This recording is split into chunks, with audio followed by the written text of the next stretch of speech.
buenos días a todas, a todos los miembros de ANADE, de la Asociación Nacional de Abogados de Empresa, Colegio de Abogados, a los lectores y suscriptores de Foro Jurídico y de Código Abogado Digital que nos acompañan el día de hoy. El día de hoy tenemos una sesión más de los eventos conjuntos que estamos organizando nuestras dos organizaciones en esta labor que hemos identificado común, Foro Jurídico, Código Abogado Digital y ANADE, de difusión de temas tecnológicos aplicados a la práctica de los abogados. El día de hoy estará ayudándome con la moderación mi querida amiga y evangelizadora entre los abogados, irónicamente siendo no abogada, Janet Huerta, quien amablemente puso este tema sobre la mesa y con la coordinación de Ileana Martínez, consejera de ANADE, pusimos este evento que van a escuchar el día de hoy. Les confieso mi ignorancia. Cuando Ileana Martínez me dice, tenemos este super evento de Lean Six Sigma, lo primero que pensé fue en una dieta. Y dije, dieta, abogados, no necesitamos hablar de dietas. Sin embargo, Ileana Martínez, que estuvo como directora jurídica de una armadora automotriz, conviviendo con ingenieros, inmediatamente me dijo, no, Adrian, se trata de reingeniería de procesos, optimización de procesos, eficiencia de procesos. Me puse a estudiar y me di cuenta de la importancia que tiene el tema con la iniciativa tecnológica que tenemos en ANADE y de este proceso de evangelización que lleva a cabo Janet Huerta y Foro Jurídico, de subir a los abogados en la ola tecnológica. Y como parte de este proceso, es necesario que hagamos un alto en el camino y que identifiquemos qué es como firmas de abogados, como departamentos jurídicos, lo que queremos y necesitamos cambiar, y de ahí tener las herramientas para poder hacerlo. Y de eso se trata esta sesión remota que tenemos el día de hoy, en donde escucharemos de especialistas en implementación de procesos especializados para los abogados, cómo podemos utilizar esa metodología que usan los ingenieros para una línea de producción automotriz aplicada a un departamento jurídico de las empresas o un despacho de abogados. Así que con esta brevísima introducción te cedo el micrófono, mi querida Janet, para que nos expliques un poco más qué vamos a hablar, quiénes son nuestros expositores y de ahí hagamos este cambio al inglés, porque una de nuestras expositoras habla únicamente inglés. Y estaremos aquí, y si ustedes nos lo permiten, campechaneando entre español e inglés durante toda esta sesión. Así que también el día de hoy estamos innovando y si bien no es la primera sesión o el primer evento que hacemos en ANADE en inglés, sí es nuestra primera sesión remota en idioma inglés o español e inglés. Así que, Janet, muy buenos días, bienvenida y muchas gracias de nuevo por toda tu cooperación, todo tu apoyo y por poner todos estos temas entre los anadistas para que nos modernicemos. No, pues muchísimas gracias a ti, Adrian, por la confianza, por abrirme este espacio a la audiencia de ANADE y conjuntar también audiencias. La verdad es que pues trajimos unos ponentes de Estados Unidos, porque al final de cuentas también Estados Unidos es uno de los países pues, más avanzados en todo el tema de la transformación digital y la tecnología y el derecho. Y pues, ¿cuál es la trascendencia de este tema? Que muchas veces hablamos mucho de tecnología, de que tenemos que implementar Legal Tech, de que si la inteligencia artificial y a veces creo que hasta nos espanta porque de pronto como abogados decimos, oye, pues que a mí yo ni sé ni qué es eso o difícilmente lo podemos asociar. Vemos cómo aplica en otras áreas de una empresa, pero no, o por ejemplo, en nuestro mismo despacho, vemos cómo aplica en la parte administrativa de factura electrónica o en el tiempo, o en timearlo, el tiempo, el time billing, ¿no? Pero se nos complica a veces poder vincularlo a otras áreas del trabajo legal. Sin embargo, en todos los foros en los que yo he estado, el estudio que he hecho, sabemos que la base para poder implementar tecnología es tener una empresa, una organización estructurada con procesos y de ahí ver en qué procesos puedo yo optimizar y agilizar a través del uso de la tecnología. Entonces, para mí, el de lo que vamos a hablar hoy, que es digamos, una forma de hacer más ágiles, de entrada de ver cuáles son y entender cuáles son los procesos legales, y en segunda, para poder optimizarlos, pues es la base si queremos cualquier tipo de transformación, no nada más digital, sino también de agilidad de los servicios legales. Y déjenme nada más les digo que existe un estudio de Gartner con Thomson Reuters que dice que solo el 19% de los departamentos legales internos de las empresas están bien posicionados para realmente apoyar los esfuerzos digitales de las empresas, ¿no? Todas las empresas cada vez se digitalizan más y como departamento legal necesitamos tanto trabajar a la misma velocidad que ellos, como también entender cuáles son sus necesidades. Pero también tenemos otro estudio de PricewaterhouseCoopers que dice que el 80% de las firmas de abogados entienden que la transformación digital es necesaria, pero solo el 23% está en proceso de llevarla a cabo. Entonces, todo esto, al final, necesitamos entender que el objetivo siempre va a ser ofrecer el mejor valor a nuestros clientes, ofrecerles más por menos. Todos los esfuerzos que hagamos siempre van a que podamos brindar un mejor servicio. Entonces, pues ese es el objetivo de esta sesión, entender cómo podemos optimizar los procesos legales. Y nos acompaña Catherine Alman Macdonagh, que ella es CEO del Instituto de Legal Lean Sigma en Estados Unidos, y José Antonio Sánchez, quien es consultor de este mismo instituto que se dedica no nada más a ofrecer capacitación a abogados en esta forma de mapear los procesos, de optimizar los procesos, sino que también hace una gran labor por haber creado no es creado esta metodología, sino es haber encontrado la forma de aplicarla. Nos contaba precisamente Catherine ayer, como ella a su vez fue directora jurídica y pues empezó a entender la importancia de los procesos. Nadie lo hacía alrededor de ella y decidió entonces montar este instituto, porque si no existe lo que quieres, pues hay que crearlo. Entonces, muchísimas gracias a Catherine, a José Antonio por acompañarnos y pues sin más, ya no les quito más el tiempo. Catherine, thank you for being here.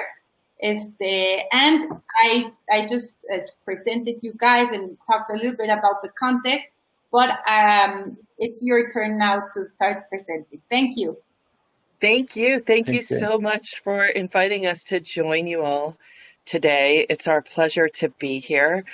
José Antonio Sánchez and I will be speaking in English for the presentation, but we, of course, I think as you heard, are inviting you to speak in whatever language makes sense to you. In addition to English and Spanish, we will also be speaking the language of process improvement this morning, and we're delighted to introduce you to this area.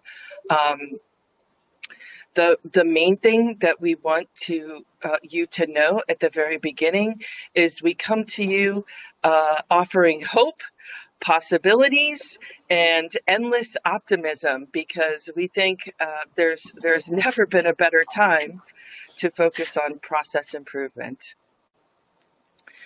Yes, please, Catherine. Good morning, everybody. I'm really glad to be here. And as Catherine said, we are really optimistic about the opportunities that are opening right now in innovation in legal, because this time is really the time for innovation. Everybody is open to it in an industry which used to be really, or until this day, is really traditional.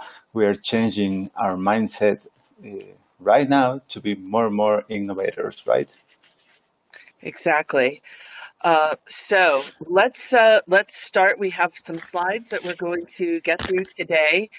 And first, we'd like to start by introducing you to the Legal Lean Sigma Institute and the work that we do. We've actually been doing this work since 2007.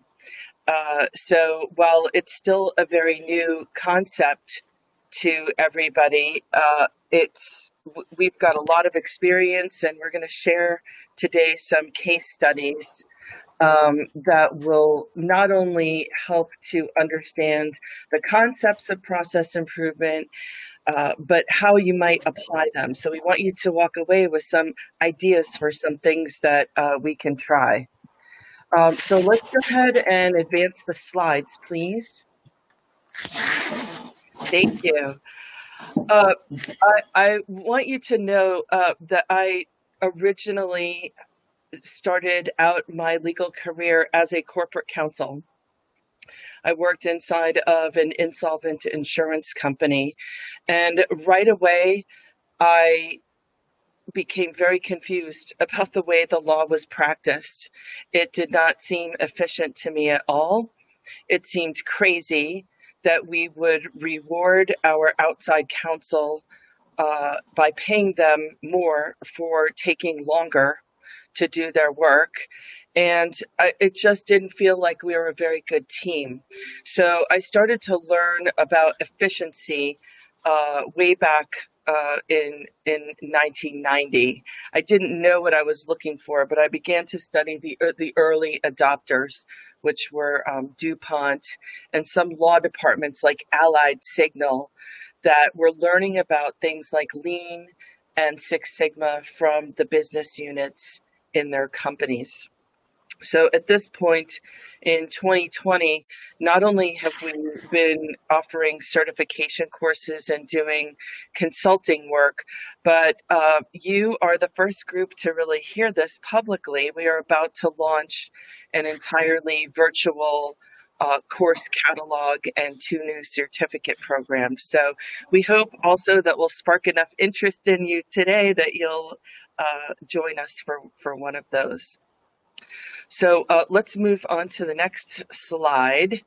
I'd like you to just think about how many people associate the word efficiency with this idea that we should do more with less.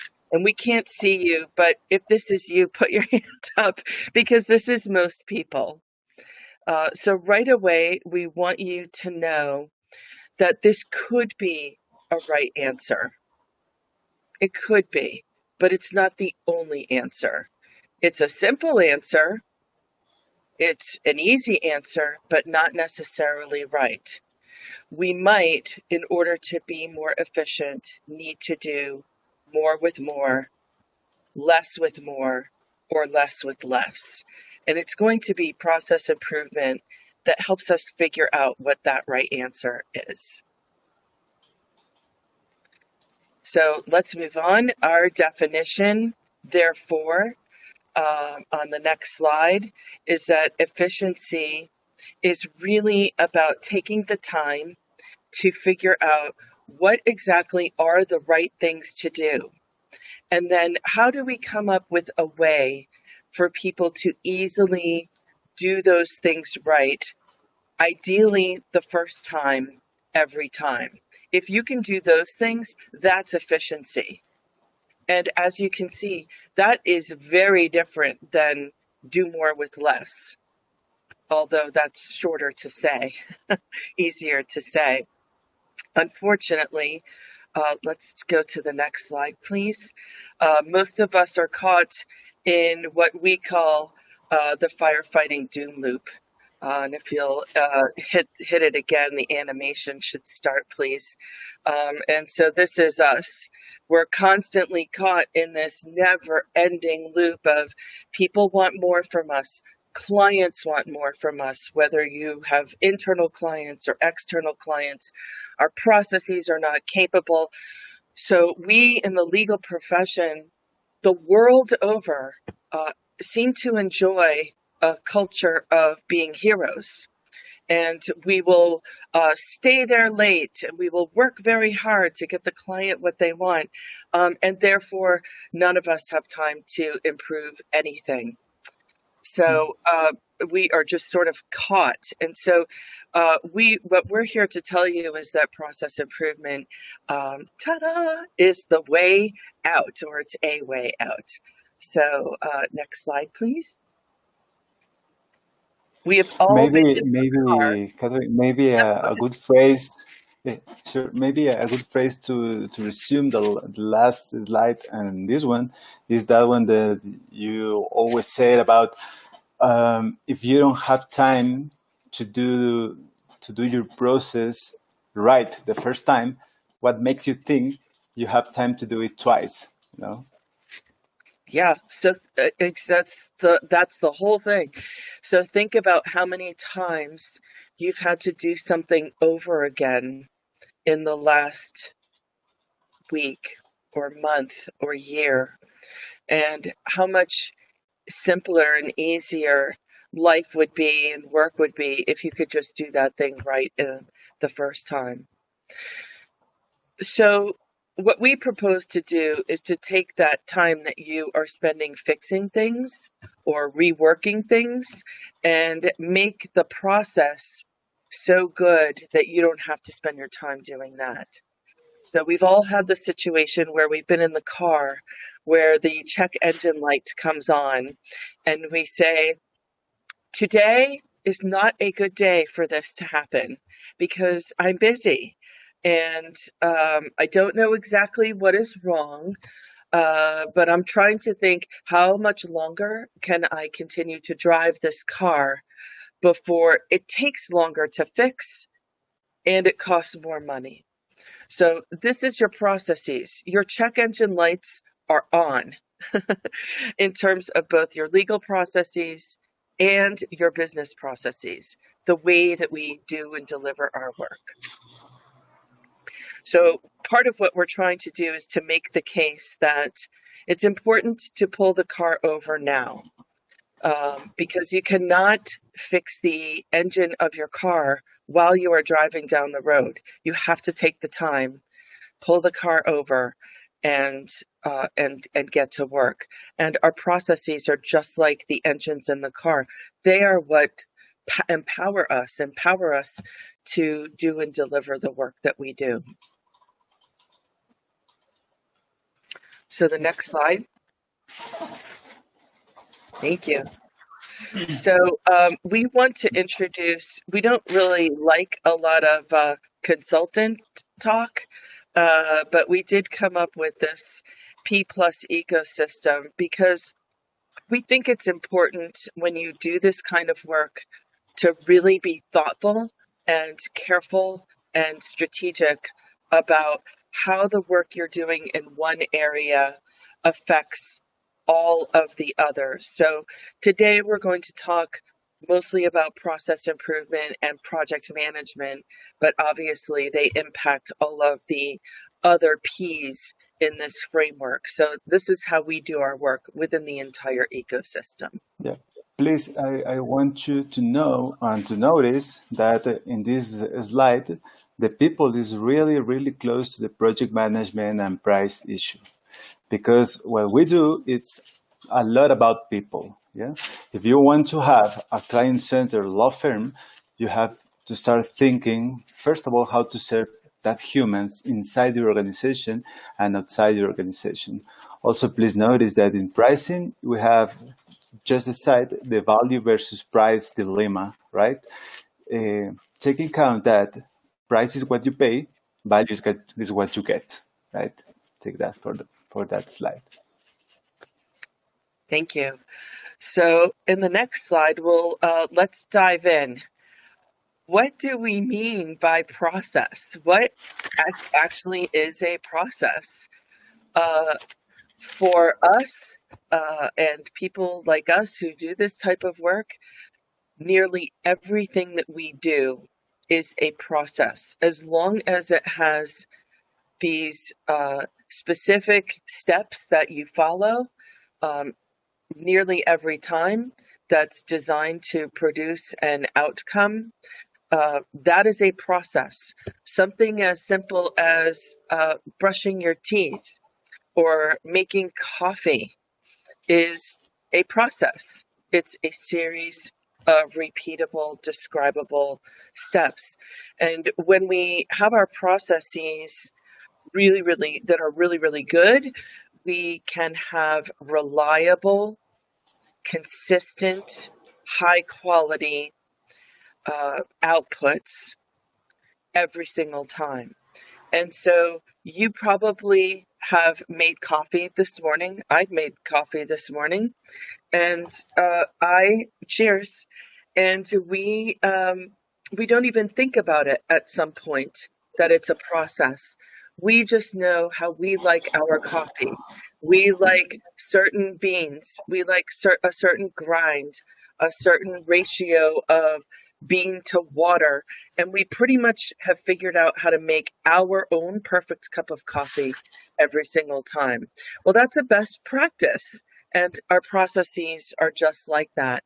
Again, whether you're doing legal work or whether it's a business process that we're using to operate and function as a team. So some examples of legal processes that are highly repeatable are things that primarily include a lot of forms, a lot of paper, things like a legal process could be anything related to, say, intellectual property, patent or trademark applications, real estate transactions, mergers and acquisitions, personal injury, employment. Every law department negotiates master agreements with vendors and other contracts. All those legal process, all that type of legal work, those are all processes. And our business processes, hiring outside counsel or third-party providers, intake, onboarding, which will be something that everybody's going to be looking at now that we're all working virtually. Timekeeping, billing, conflicts, they're all processes that would benefit from improvement. And then you have a process that's kind of in the middle, like discovery for litigators.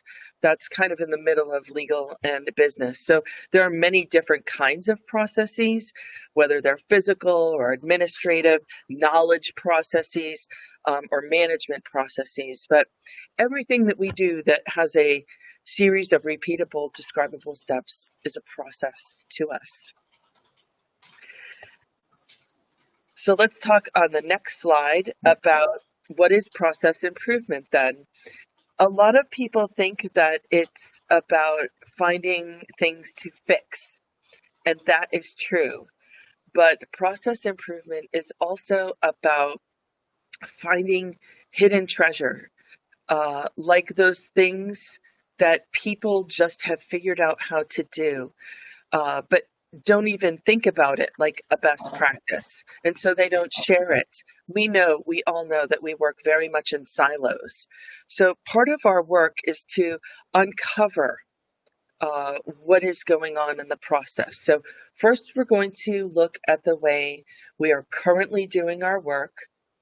Next, we're going to find things that are working very well and things that are causing either a lot of pain or some pain, because if you can fix what is causing people a lot of pain, they will want more process improvement, so that's good.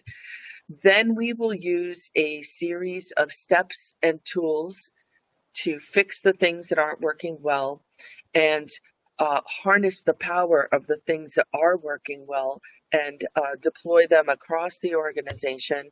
And then finally, we will lock down the new process. So very quickly, it becomes the way that everybody wants to work going forward. And that's what really process improvement is.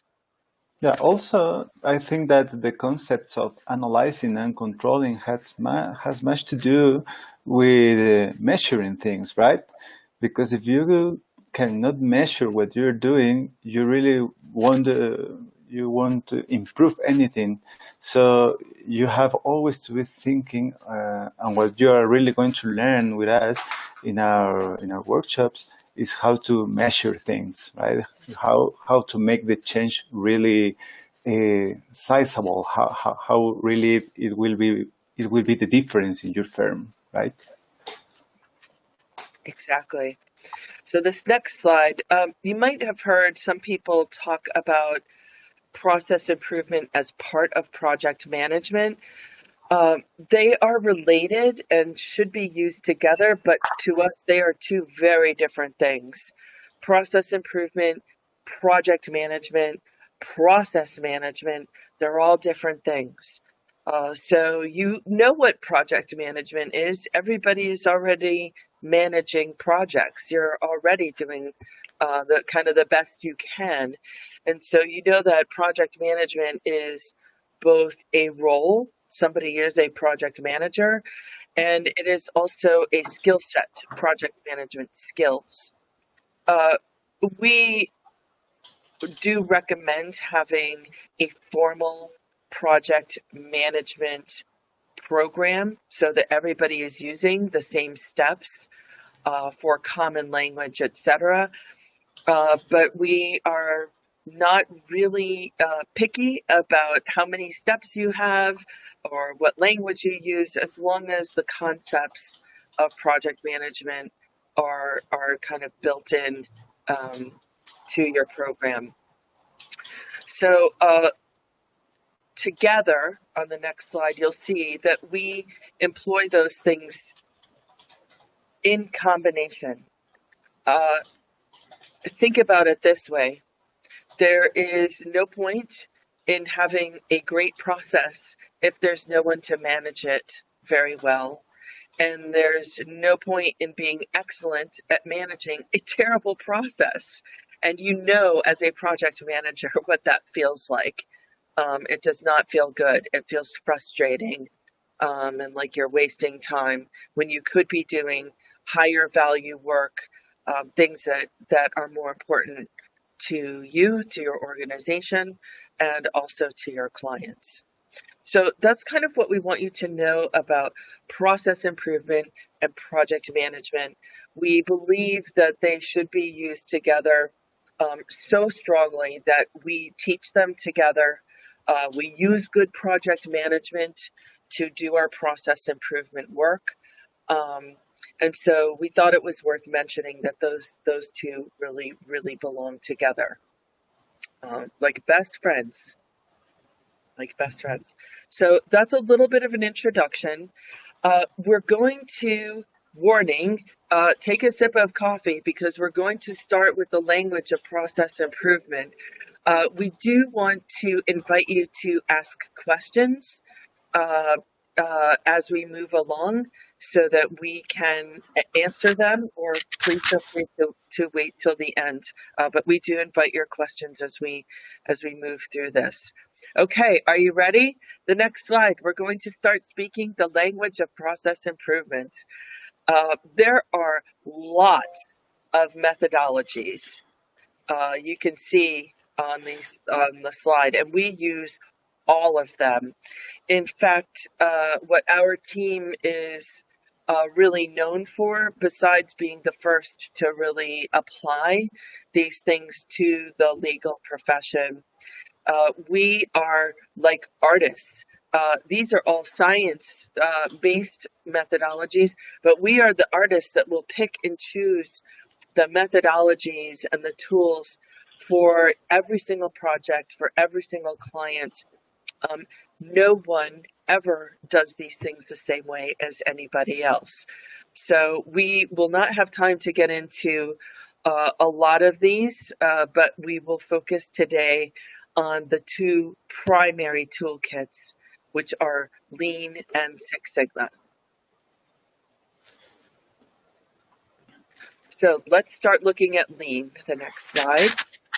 Lean is a methodology that came out of Toyota.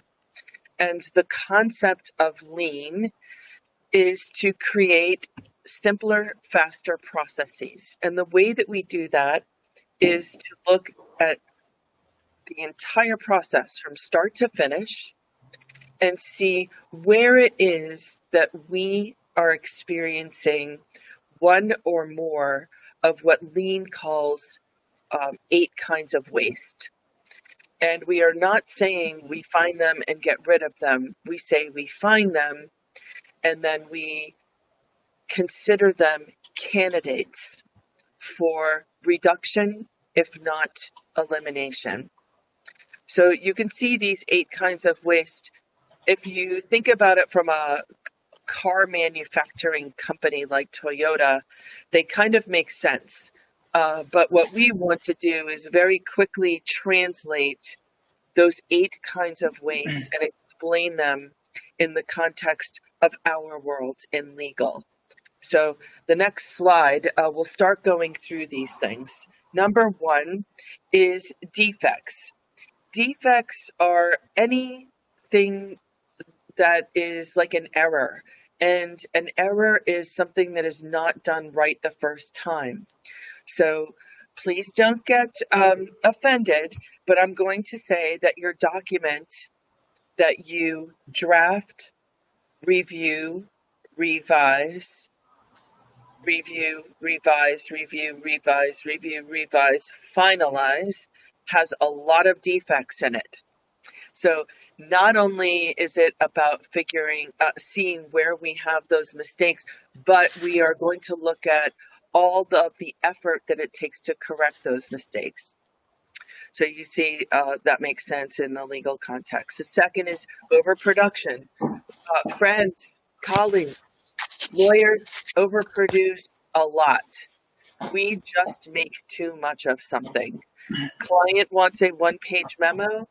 We write a whole brief because we want them to know all of the details that go into the summary, but the client only wants 1 page. So you know this, we do a lot of things that we don't get paid for because they're either out of scope for the project or we just feel like they have to get done, but the client does not view it as value. Okay. Number 3. In fact, Catherine, if you let me,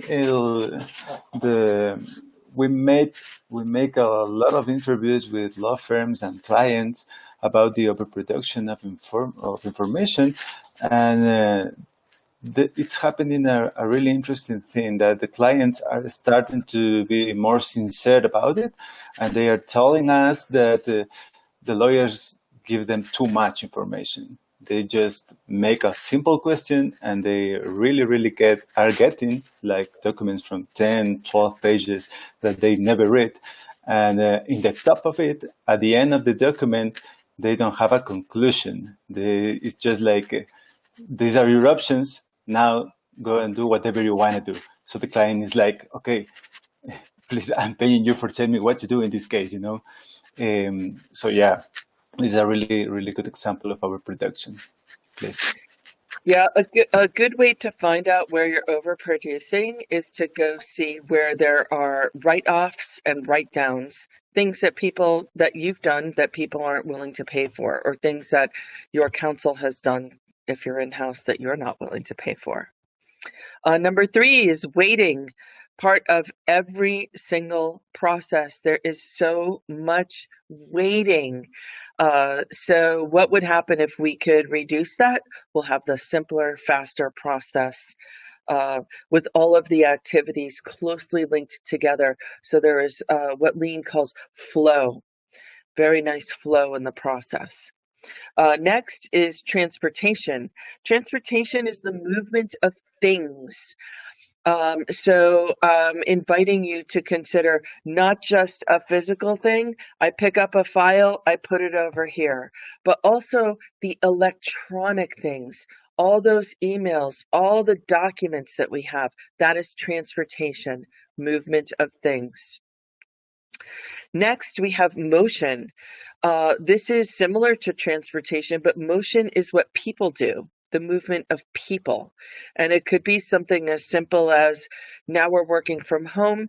We have one printer. It's all the way on the other side of the room. So we have to stand up, walk over, which is a good thing. I think you should stand up and move around a little bit, but thinking about how much time it takes to do that. If you're doing a lot of printing, wouldn't it be simpler to just have your printer right where you could reach it?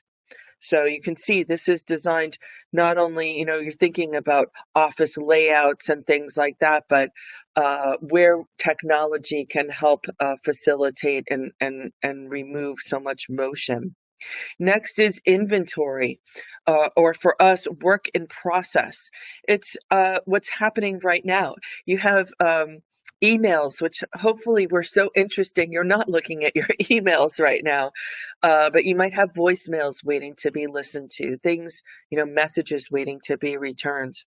That's inventory in our world. Next is extra processing steps. Our processes are sometimes things that we inherited from other people.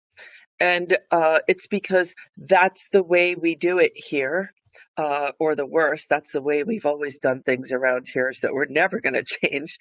But if you think about it, most of our processes were started by one person, and then the next person added something, and then the next person added something, and pretty soon you have this process that you never would have designed it to work this way if you were building it from the ground up at the very beginning. So it's just an extra step that really doesn't add value. So the last of the 8 kinds of waste is excess capacity.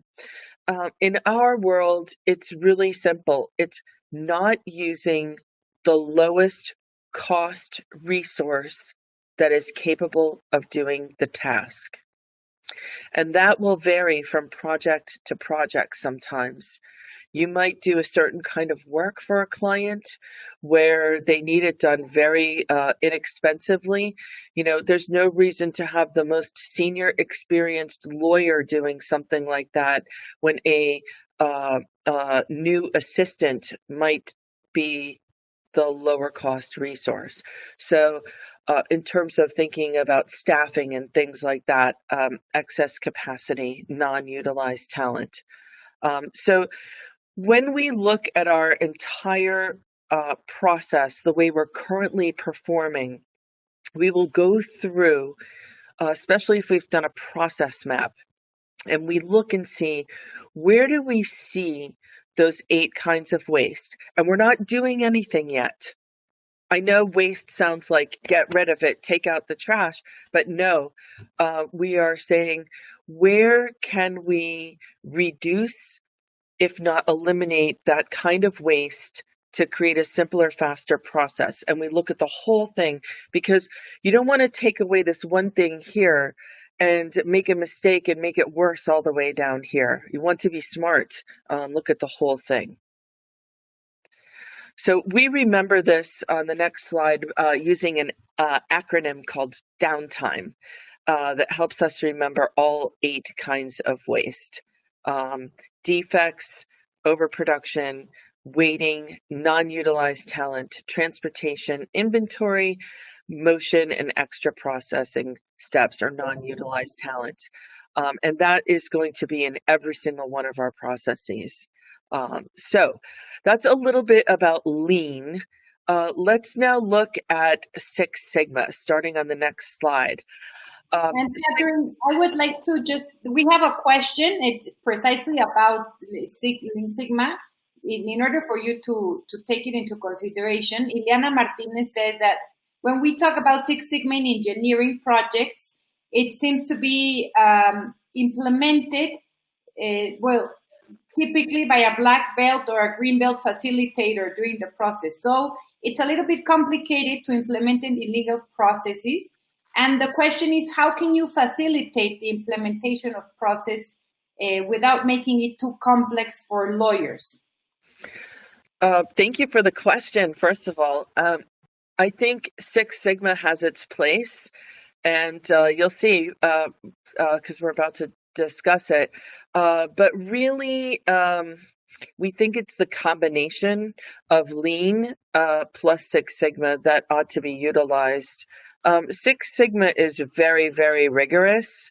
And when you have people working on this that do not have experience working in legal, they sometimes have a big learning curve because the work that we do is different than manufacturing, right? We are doing brain work. A lot of what we're doing is brain work. So it's going to be the combination of Lean and Six Sigma. And I will tell you, over the years, we have trained and coached master black belts in Lean Sigma to help them bridge to legal. It's not so obvious. So be patient with your black belts. They still have a little to learn. Send them our way. We'll help them. I think, Catherine, I think we have in that sense also another added value, and is that we are actually lawyers. So we do speak lawyer. So we felt that pain and we understand that pain. So we really can make that translation from engineering to lawyering right here. It's true. And that's exactly what you did, Catherine and Jose Antonio. Thank you very much, because when you were first explaining how this lean concept came from Toyota, you were almost about to lose me, because I was thinking, this is not for me. This is for Indiana Martinez working in General Motors. This is for our lawyers in Mazda and the members of ANADE. But when you translated this downtime, every piece of the process, into something that in my immigration practice in the law firm that I manage, but not only for that, because somebody can say, okay, of course, for immigration, that it's a lot of repetitive process that makes a lot of sense to apply. But then in another one of our practice, which is entertainment law, I was thinking about all those steps of the process and how we can take advantage of many of them to process our response to the client in a more efficient and effective way.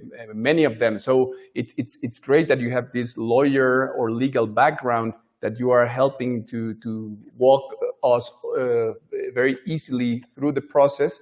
And the minute I see numbers on the screen, I get nervous again. So tell us about this Sigma, well, because it's a very interesting process that again has a real applicability in our day-to-day as lawyers.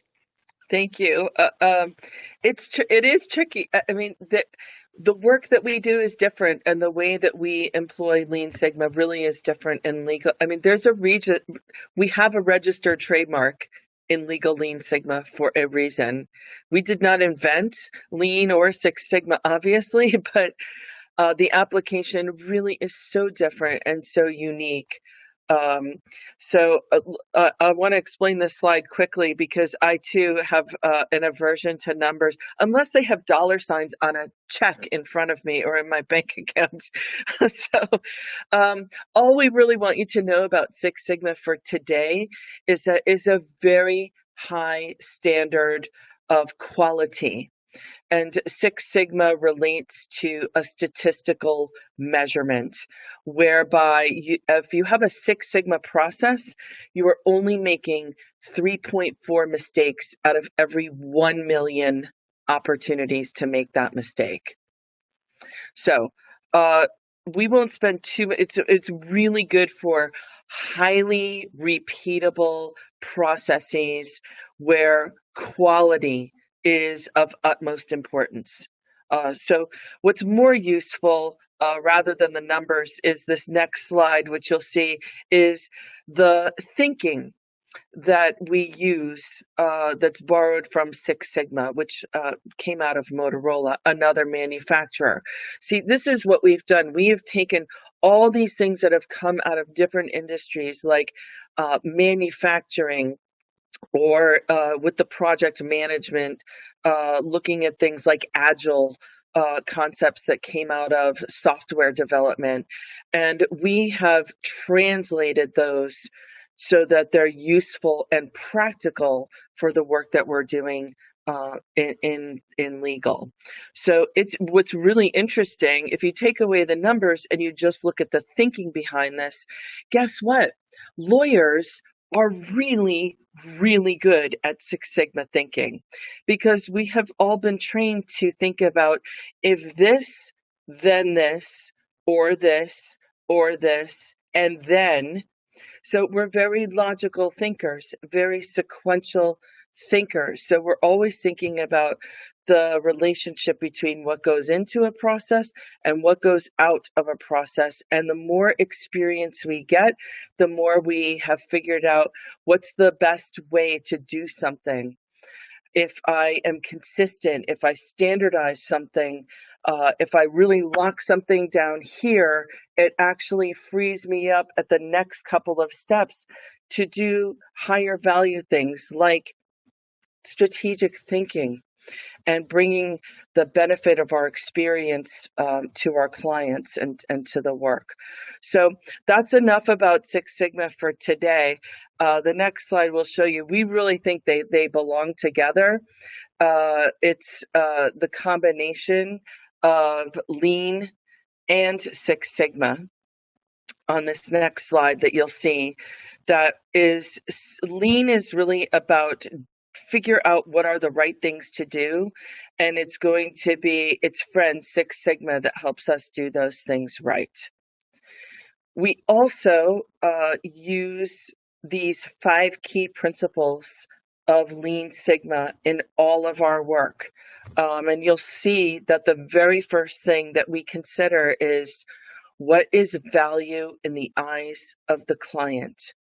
So if you are a law firm or working with a law firm that says you are client-centered or client-focused, this is a really good way to actually prove it, not just say it.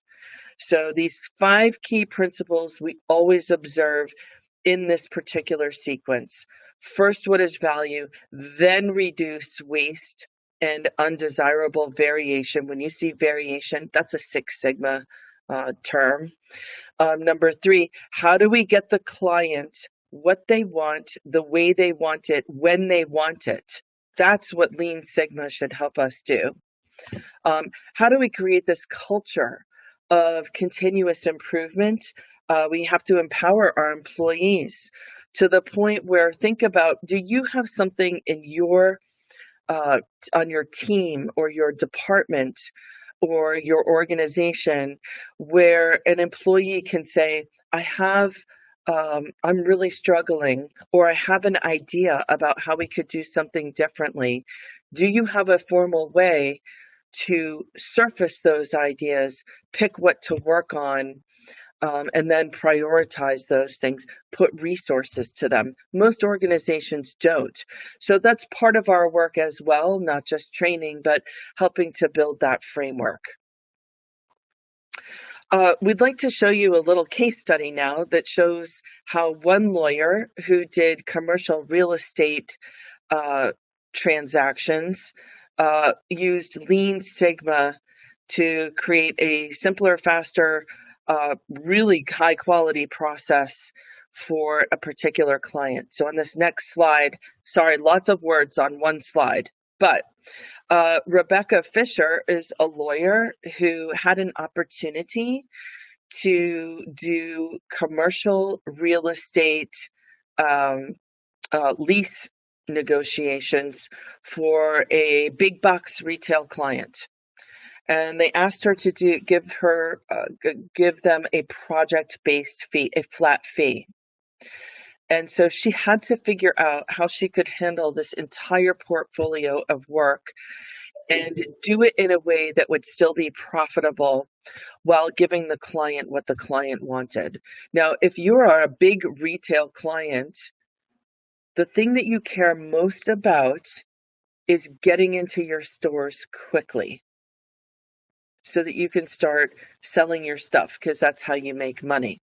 So you can see what Rebecca's practice was. She really looked at her documents and the way that they were doing things, including their communications.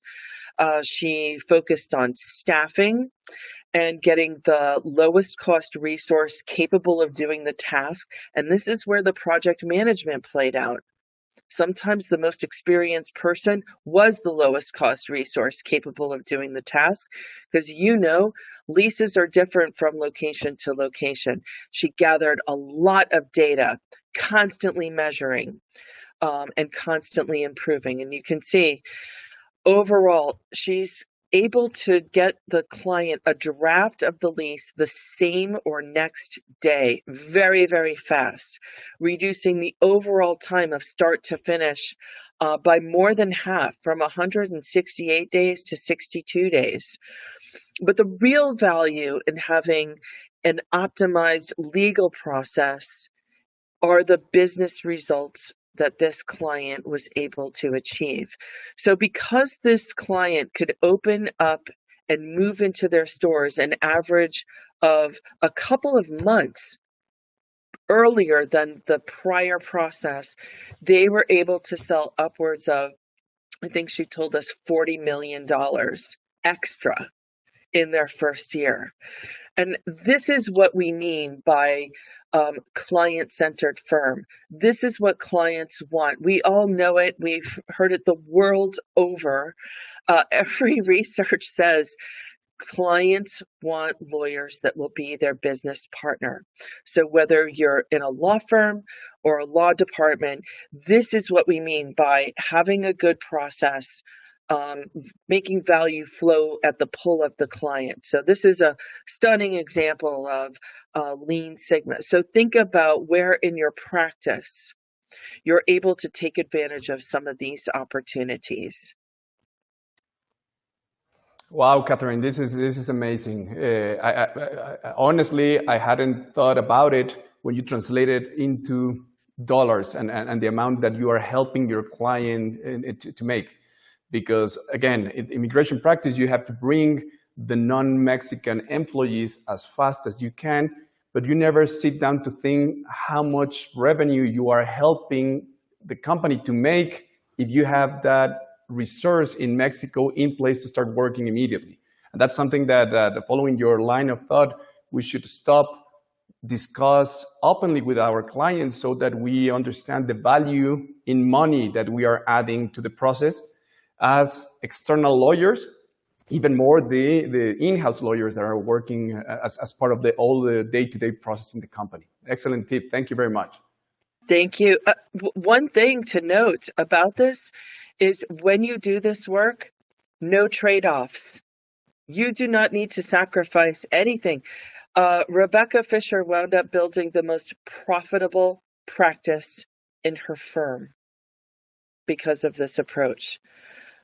So no trade-offs with this. Okay, you're going to love our second case study, which shows a little bit more of the collaboration work that we do. But first, on this next slide, we want to share with you how we do our work. Every process improver, whether you're in manufacturing or legal, those black belts that we were talking about earlier, we all use this framework of DMAIC: define, measure, analyze, improve, control. And I know that lawyers, we have a particular personality. We are good at fixing things. We want to rush in. We want to help. Lawyers who love technology like we do want to immediately think about, where do I put technology on this? But I'm going to ask you, friends, to notice where our solutions are.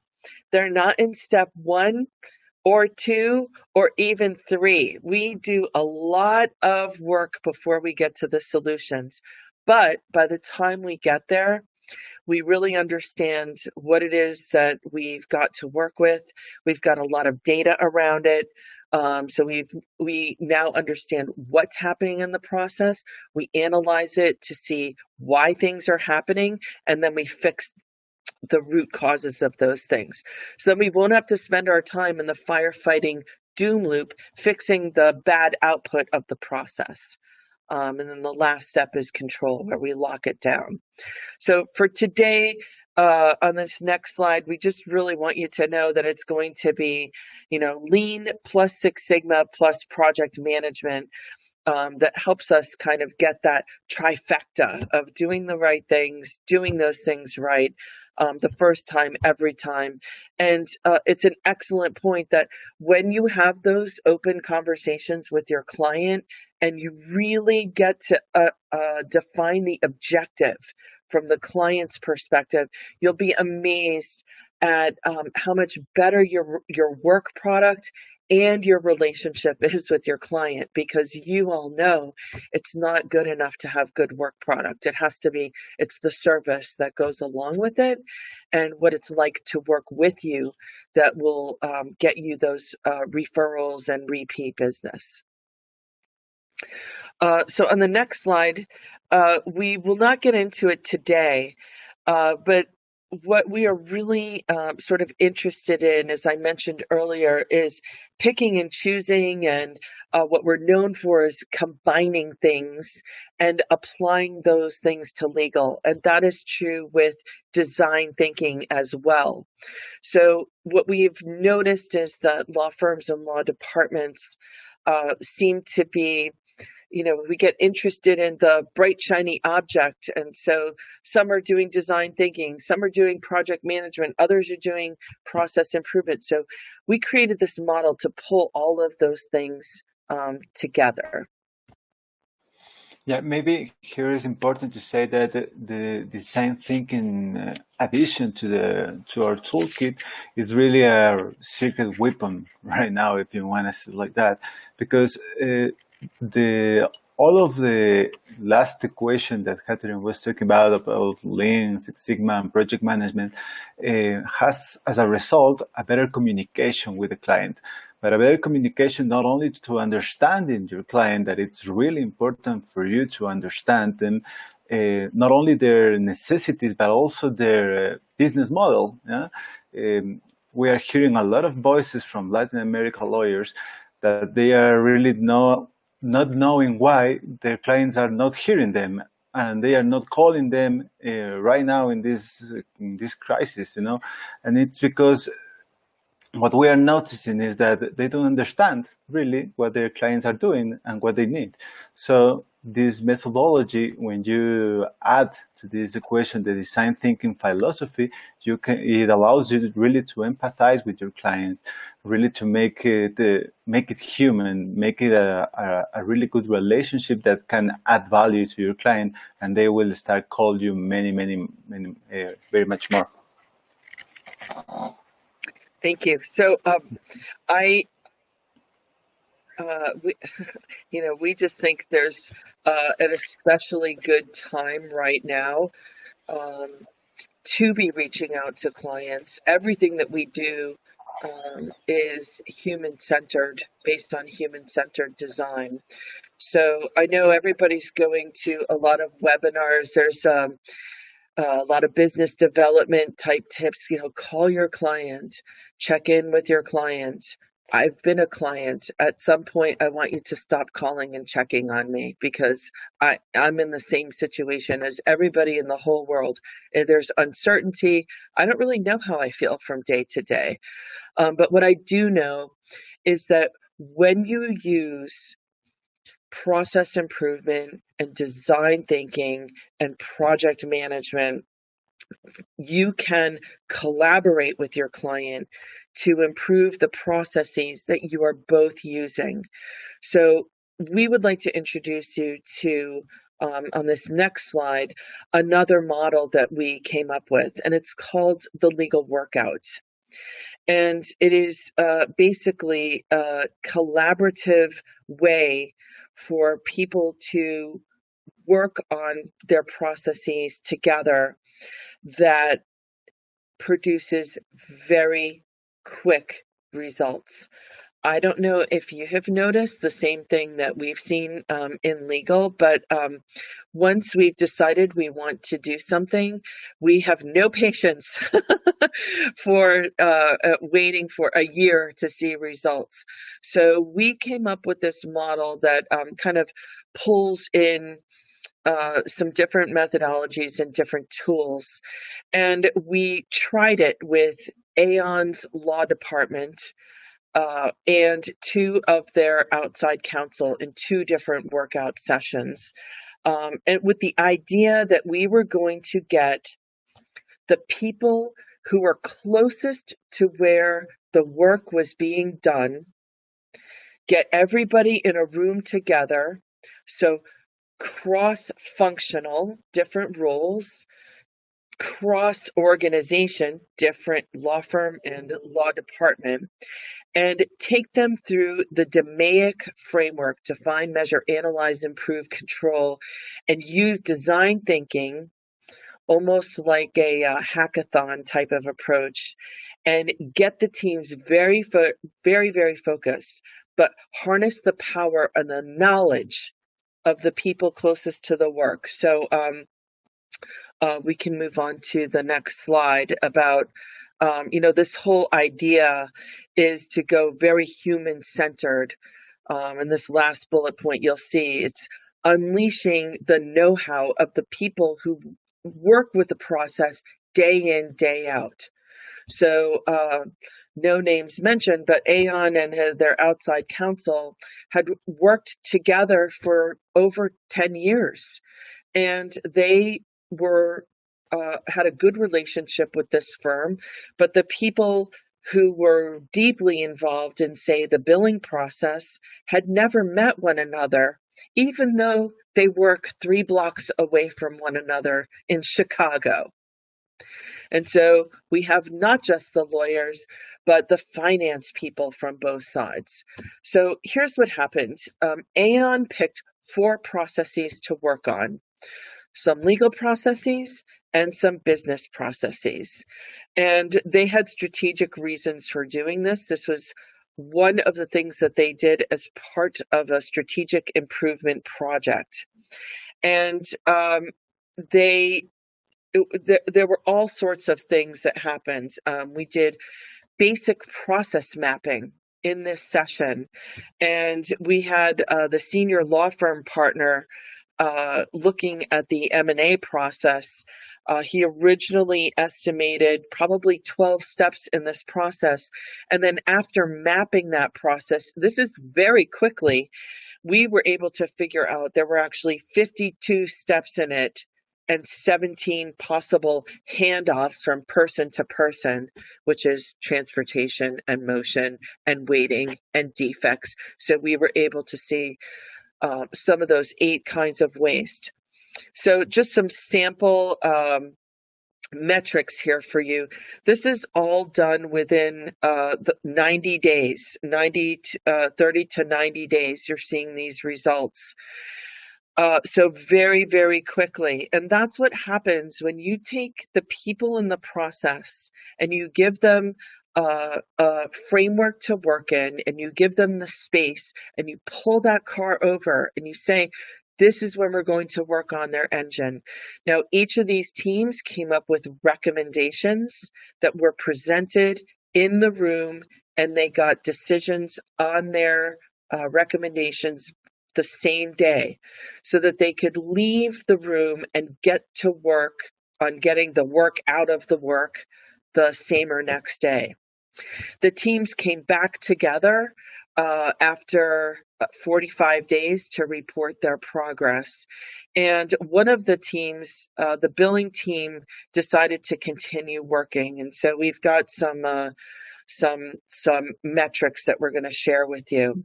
So in this next slide, you'll kind of see this graphic.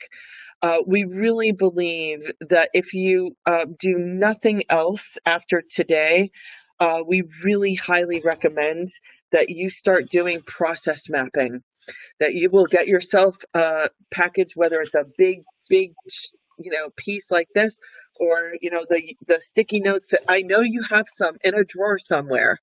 This is, there's no tech like low tech or no tech. Start taking the way that you are currently doing your work. What's the first step? And then what's the last step? And then fill all of those high level steps in between. And you're going to sort of say, oh, this is ugly. The way that we're doing this. Like that senior partner, when he saw the map, he said, I can't believe how much I'm carrying around in my head. I have to get it out of my head. No wonder I cannot sleep at night. No wonder I am worried that we're going to miss something. So you'll see on the next slide, our maps can get very, very big.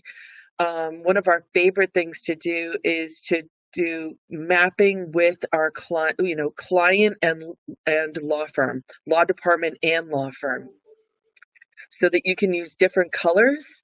You can see who does what in each step, and you use different colors. Orange might be law department, that yellow or bright green might be the firm.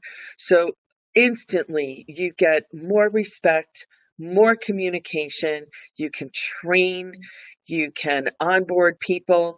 But from our perspective, one of the most valuable things is right away you can identify areas for improvement.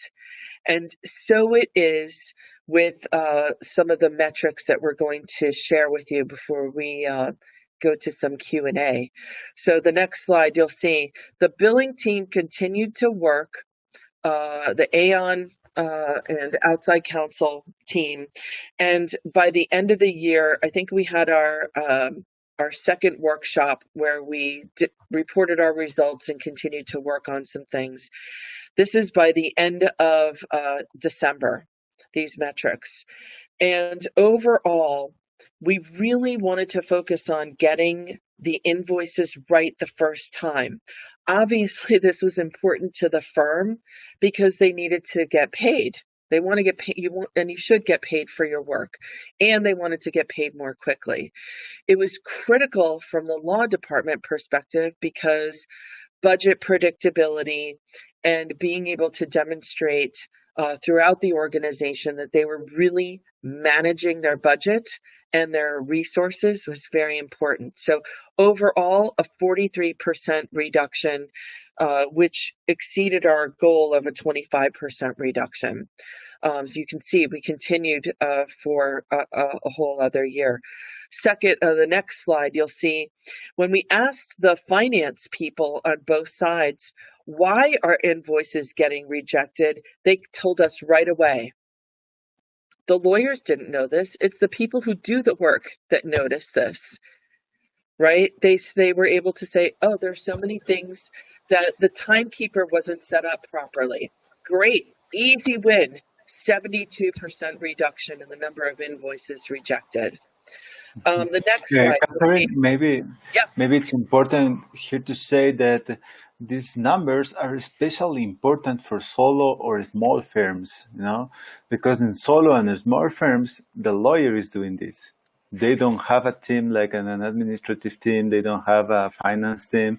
And statistically, 80% of their time, they are doing this kind of stuff. They are not lawyering at all, and this is a study actually of PwC also, and they say exactly that number. 80% of our time in solo and small firms goes into these things. You are not practicing law. You are being your own secretary, something like that. So professionally. Excellent comment, José Antonio.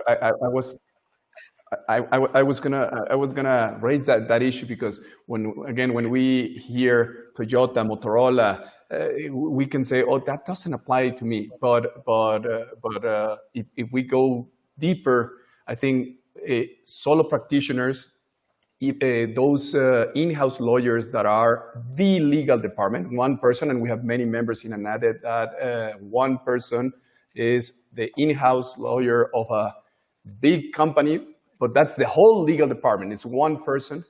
All these concepts that we are listening to today apply to all of us, no matter how big, medium, or small in our firm or in the legal department? Yeah, in fact, we work a lot with that kind of persons, the kind of departments. They are called our legalpreneurs, because it's exactly that people that is making entrepreneurship in the legal sector, and they don't know how to manage these things. We were trained to defend our client. We were trained to apply law, but we are not trained to manage a business, and we are trying to teach them that. Very true, very true. Yeah, we went to law school. We didn't go to the business school, or we didn't go to the engineering school. And sometimes it's difficult, but we're playing that role when you are managing a firm, or when you are the head of a legal department as an in-house lawyer. You are actually playing that role, and it's very helpful to have these ideas. I'm so glad you raised this. I teach at Suffolk Law School in Boston, and I teach process improvement and project management, which is not available.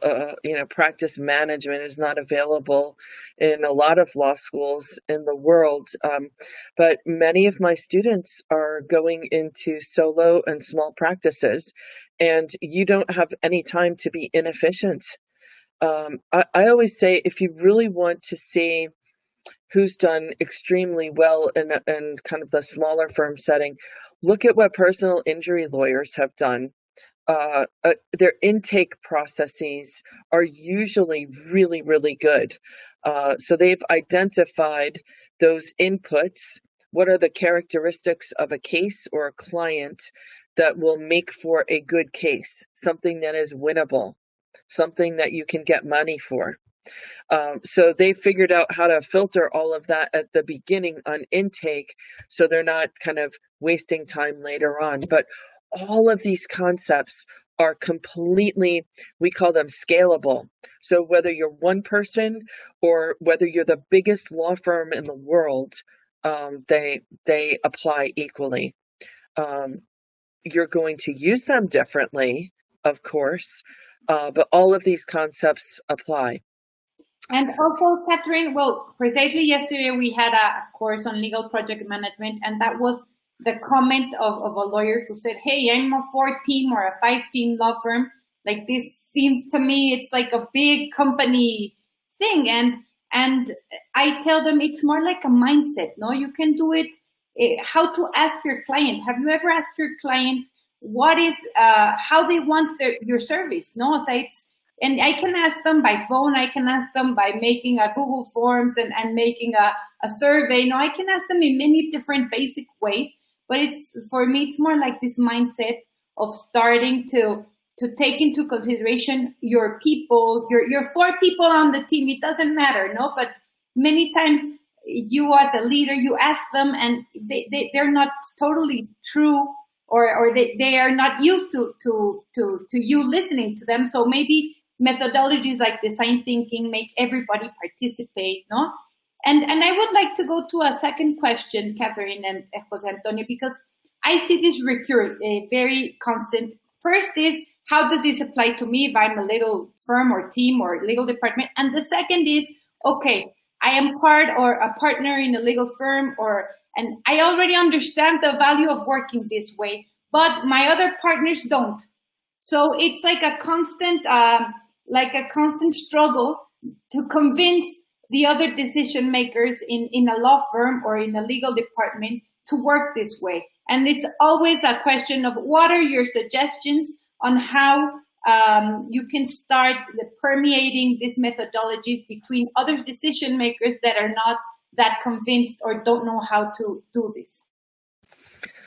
Thank you for those questions. I think, it's what's beautiful about our work is that change management and communication and human-centered design are all built into the way that we do this work. We know that lawyers are convinced by evidence, and we like precedent. And so having case studies And we can just flip through the next couple of slides that show the graphs. Showing things like this is helpful. Showing that we can get, 72% reduction, showing that we can get, the next slide, 56% reduction in invoices rejected. That's a good thing for us.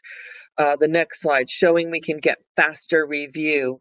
The next slide, showing we can actually improve all the way to, fixing things that cause us pain and our clients pain. Let's fix those things because there's no need to continue to operate like this. And then finally, fixing something altogether where, we've got on the next slide, fixing something where it's totally perfect. We have no mistakes at all. This is better for us.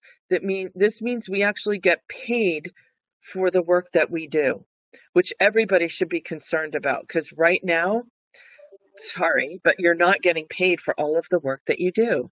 And most of us in the practice of law have no idea how much it is costing us in terms of effort to do and deliver our work. We really do not. So the next slide, you're going to see awards are helpful. Attention from outside counsel and validation from outside are also helpful. Seeing what other people are doing are helpful. If you can go to the next slide. We are moving to a point where on the next slide, you'll see we can't get together in person. So like we started out saying, now is this perfect time. We have shown ourselves we're not just capable of change, but we can do it overnight. And I do not like when people say lawyers are terrible at change. We hate change. We do not hate change any more than any other human being does, but we seem to require a little more convincing sometimes. And so pick something that you have some control over and gather some data, because in the face of new evidence, like that senior partner, I thought there were 12 steps. There are actually 52 possible steps in this process. Showing graphically, demonstrating with data is going to be very, very helpful. But doing something that's entirely in your control, it could be a little process that you fix. I mean, think about it this way. If you have made 1% improvement in your process every day, just 1%, that adds up to over 1,000% improvement by the end of the year. That would be huge. So incremental changes, it doesn't need to be a big project with lots of ideas and moving parts and people. It picks something small. Every one of our clients wants to know, does this work, this process improvement and project management stuff, does it work in legal? And how does it work here? How does it work for me? So the next slide, Catherine, probably in the last, please, if we can get back to the last slide. A really good speech that is working about Janet's question with how can I reach to my partner in a law firm when I do have this philosophy of life or this mindset that my partners does not. One thing that it is really, really good to say is talking about sustainability on one hand and legacy in another hand. When people when we are talking about young lawyers that they are legalpreneurs or they have a small or medium law firm, they are actually really worried about sustainability, and this can give us as partners a sustainability for our law firm to last over the years. And when your partner is in his or her ultimate years of career, you need to start talking he or she about legacy, because if we don't modernize our mindset and embrace these new things, our law firm, our life work, indeed, it will disappear. So that's a good approach for them. Thank you. We want to share, in addition to the process mapping, on the next slide, you'll see this is a scorecard that we will use to help us figure out a good starting point. Because everybody, going back to that P+ ecosystem, is going to be in a different place. So we will just generally go through all of those P's and just honestly rate ourselves. If you can pull up the next slide, please. We'll show people what that looks like. Thank you. Where are we on process improvement? How are we doing on project management? Are we just starting out on pricing and profitability? What about our people? The performance management, the performance metrics, and the practice management and innovation. Obviously, there could be more P's in there, but having sort of an honest assessment and building on your strengths, seeing where you have a good jumping off point. I would not, for your very first project, pick the biggest process that affects everything in the firm and every client. Pick something where you can really get success right out of the gate. So that way you'll start to build some momentum. So if you've done a really good job with project management, or you've got your pricing and profitability in place, pick something that plays to that strength. And by all means, we're happy to help. If anybody wants to have a complimentary call with us to discuss, we're happy to just hear your unique situation. Everybody, at this point, we have to just say every single one of you is unique. And so your circumstances, your practice, your clients, your location, your pressures, you're all going to be unique, but your strengths are going to be unique as well. So if we can move on to the next slide. As I mentioned, we're very excited about our virtual programs. We hope you will check that out. We will launch them hopefully next week. So you're getting a little bit of a sneak peek. But the next slide kind of is our summary slide. This is where we are. We have officially made the move toward new thinking. And we were getting there before this pandemic. And now we really have shown ourselves how capable we are of changing. We have lawyers that never used Zoom in their life, and now they're spending their entire days on Zoom. We're good at this, and we're smart, and so we know this is the way of the world. The millennials that are coming up, they are going to be making decisions about who to hire for their legal services, whether they're hiring a solo practitioner or they're on their way to becoming a general counsel. They all want frictionless interactions. They want things to be easy for them. So it's going to be this process improvement and our ability to really, really demonstrate that we are client-centered and human-centered in the way that we practice law that will be the differentiators. So hopefully this will short introduction has whetted your appetite and you might want to try some things. We hope that you will. And if there are any other questions, we'd love to hear them. Thank you very much, Catherine. Thank you very much.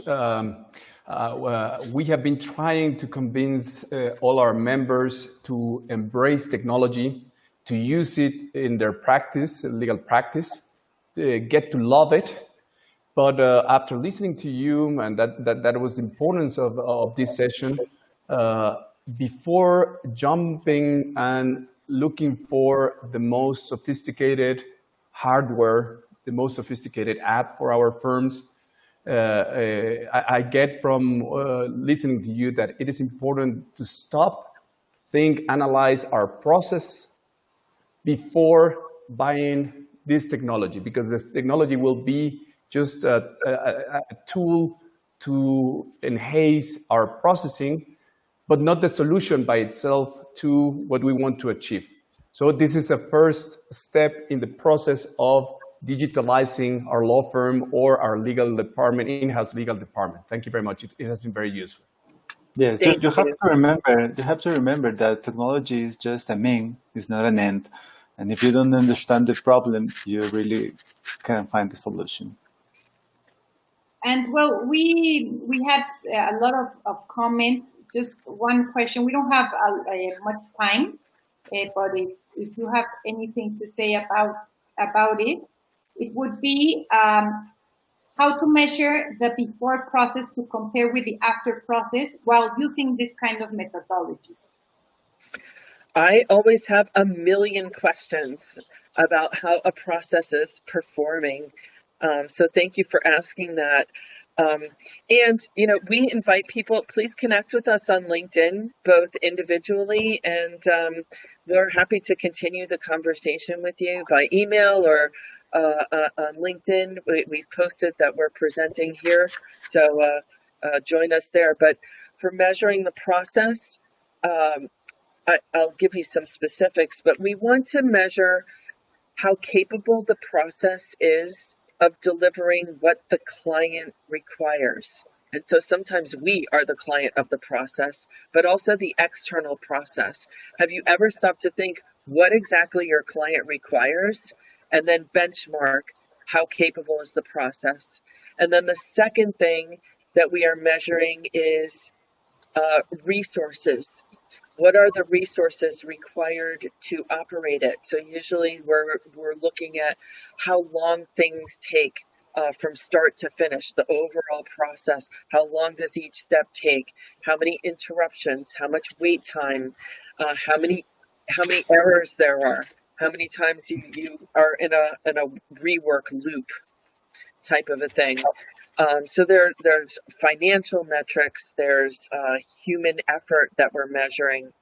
And almost all the time, the moment you start to really focus on a process, you will, I think, you'll want to start fixing it right away. Because the second you pay attention to it, you'll notice things that you want to improve. Maybe in one word, baseline. You need a baseline to start with. Yeah. I have one last question because we have to wrap up because we're starting our pro bono session for entrepreneurs and micro business people in about half an hour. It's part of the program that ANADE launched to assist companies, small companies and micro companies. But I was thinking whether this situation that we are experiencing all over the world would be the right moment to start with a project like this. Let me explain. We were working in our office, and as you said at the very beginning of your presentation, the day-to-day work was like swallowing us. We were the check engine sign was there, but we were unable to break that cycle. Then all of a sudden, coronavirus came to us. It made us change the way we were doing things, and they sent us home for 2 months and a half and still counting. Now we are used somehow to work from home and to continue providing services to our clients, in-house or outside or external lawyers. Do you think that when we go back to the office, would that be the right moment to pay attention to that check engine sign stop our day-to-day, well, it's not no longer day-to-day. Would that be a good opportunity to start implementing some of these changes? Or would you advise us to first resume activities in the law firm, wait a month, a couple of months, and then start this process of change once that you have convinced us to make some improvements in our processing? Yes. Yes, when we go back, or yes, we wait a little bit to start. All of them. There's no one right answer. But if I have my preference, I would say please start working on it now. We are working with a team, even remotely, on their intake process, which is changing dramatically, and they've actually seen improvements because we had a baseline from before coronavirus, and now they've made policy changes, and the way that people are working, there's less interruptions. So they have a better process now. So we are learning from, and that's what we're doing. We're learning. We're becoming learning people, learning organizations. So I think there's, like we said at the beginning, do it now. Be the treasure hunters and find where do we have all those hidden best practices and make it part of going back to work. Because this is when everybody's looking at re-entry plans and business continuity. It's highly likely we're looking at different scenarios. It's highly likely we will go through this again. So let's put a good process in place for doing process improvement work now, and let's capture all of those things so we learn and we get better. And that's how we start creating a continuous improvement culture, because the best always want to get better. Excellent, Catherine. Excellent. Well, thank you very much. It has been very enlightening to listen to both of you. We have a lot of thinking to do, a lot of actions to make and to take. So thank you very much, Catherine, Jose Antonio, and Janet Huerta. Thank you for bringing to an definitely in touch, and I'm sure that many of our members, readers will want to get in touch. Remember that you can get the presentation in the ANADE intranet, and you can certainly contact Foro Jurídico to ask for the presentation. Thank you very much, everybody. Janet, muchas gracias. Nos vemos pronto.